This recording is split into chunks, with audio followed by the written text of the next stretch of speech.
Welcome to our national tour. My name is David Dickens, the CEO at the Direct Marketing Association of South Africa.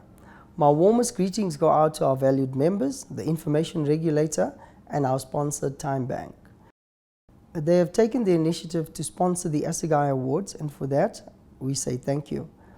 The Queen once stated, and in particular, on a bad year, she coined the phrase annus horribilis.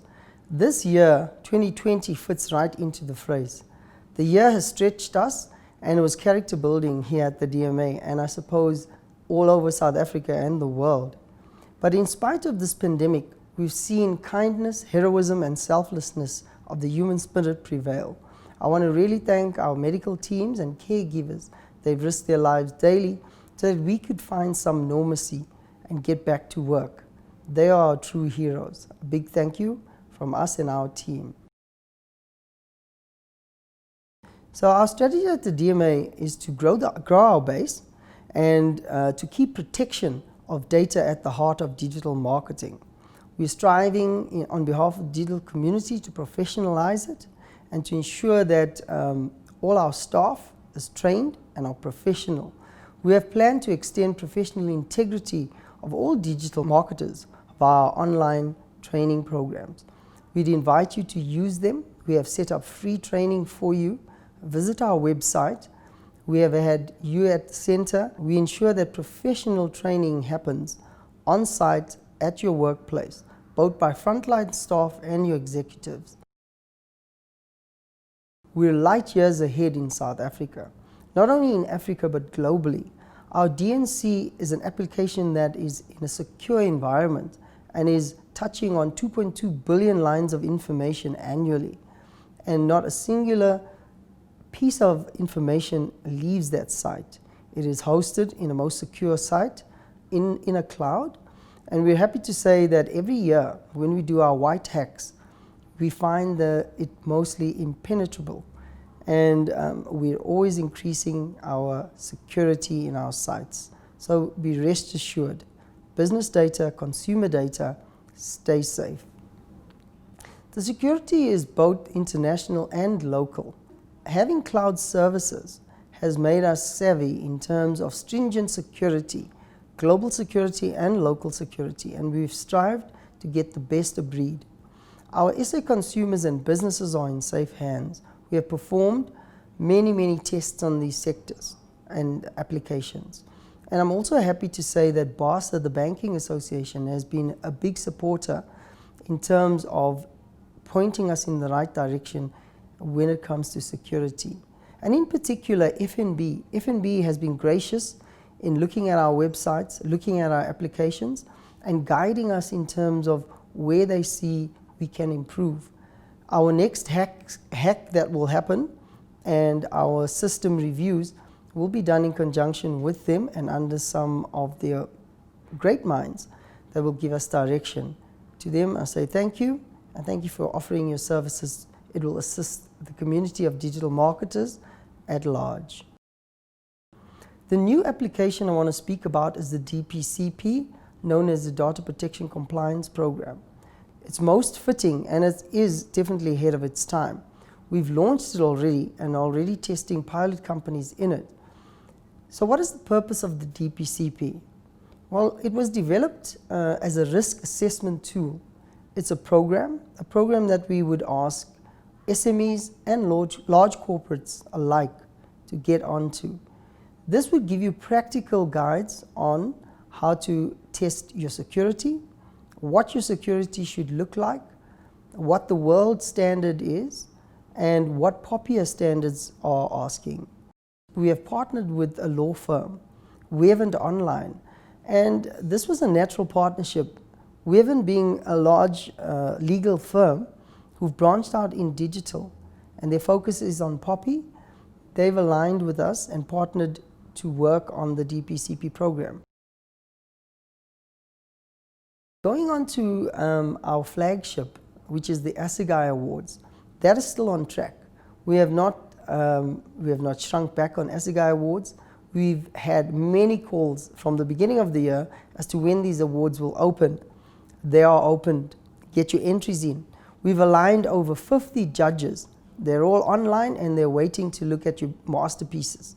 Here we want to celebrate the greatest minds and those high achievers.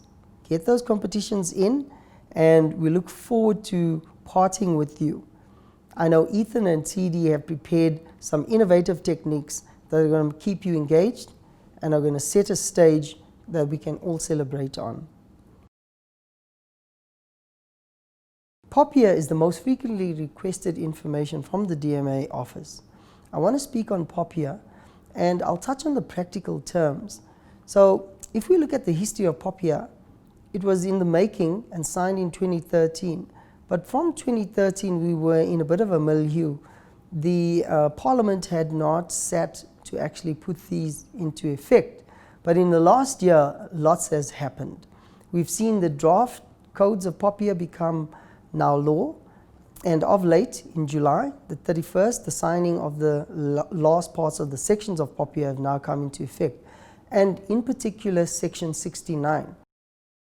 So Section 69 is enforcing that by the 1st of July 2020, companies that are using consumer data must have opt-in.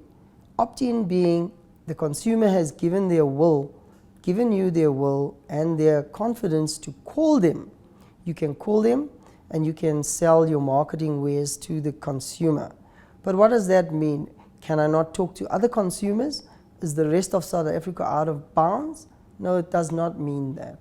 So POPIA's provision allows for companies to make a first call, and I'm talking digital, SMS, email.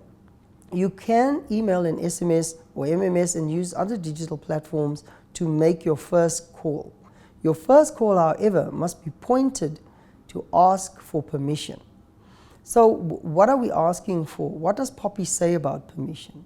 The permission must be granted by the consumer. There must be either an online tick or an online request that you put forward to the consumer, and the consumer then willingly agrees to accept further communication from you.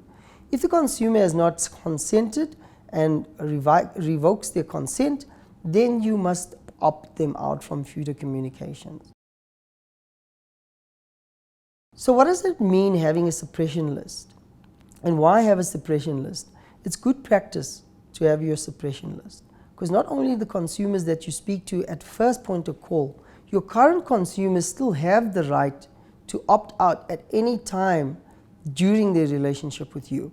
So that opt-out list must be kept updated and relevant so that all the members that are in your marketing team can obey and on the instruction of the consumer not to be spoken to. The next point in terms of what is practical and what can we do always comes from the call center industry. They say to me, David, we've been looking at POPIA, and some of the call center managers have said to me, will it close us down? And yeah, I must say that call centers are actually placed in a way better position than digital marketers. Human-to-human communication can go on. POPIA does not restrict humans from calling another person via the telephone. There, the consumer has the power to say no thank you and to put down the phone, and you may go ahead in your normal sales when it comes to telemarketing. However, obviously the NCC, the National Consumer Commission, has put out when to call, how to call, and how to respect the rights of consumers. But I must also warn the telemarketing industry. We find that the telemarketing industry holds DMASA's data as well. That digital data that you hold still falls under the ambit of POPIA. So the same securities comply and apply. You need to secure the data, make sure that people that are using the data understand what and how they can do with the data. The POPIA Act, as well as our code, defines best practice. Stick to that. Don't deviate. You'll be bringing problems on yourself, and you'll have to speak to the regulator. What the DMA has done, we've set up a POPIA committee, and our POPIA committee has spearheaded our code of ethical data practice.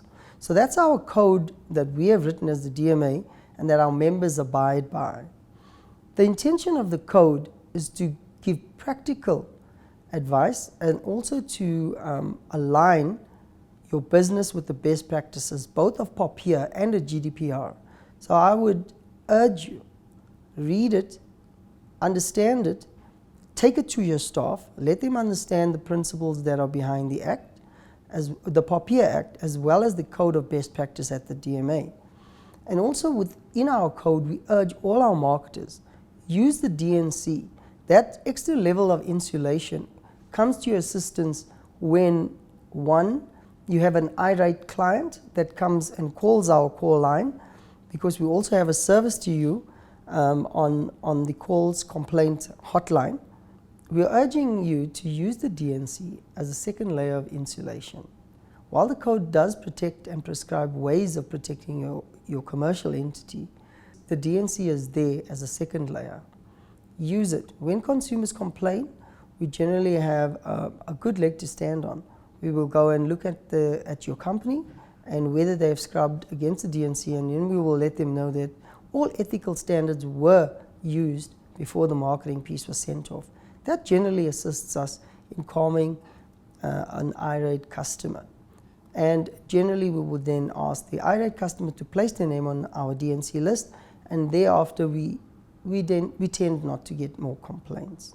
So we urge you, use the DNC. Moving on from the DNC and POPIA, I'd like to say that what the intention is of the DMA, together with the regulator, is to take the code, have it reviewed by the regulator, and this is part of a process that we wish to take our code through to the regulator and through to becoming the industry code. What does it mean to us? The industry holds its independence. We hold ourselves to account. We hold ourselves to a high standard of accountability. And before any escalation to the regulator, we can resolve our own digital issues. So I would ask that you give your inputs where you can, when asked, in line with the code. Before we make the submissions, we'll be asking for inputs at a later stage, just before submissions, so that we get a complete set of codes that represent the industry and what the industry believes is key to keeping us secure and holding the consumer at the center. Being the largest association in digital and marketing, both in membership and assisting consumers, the POPIA Act gives us as an association the authority to regulate the digital industry.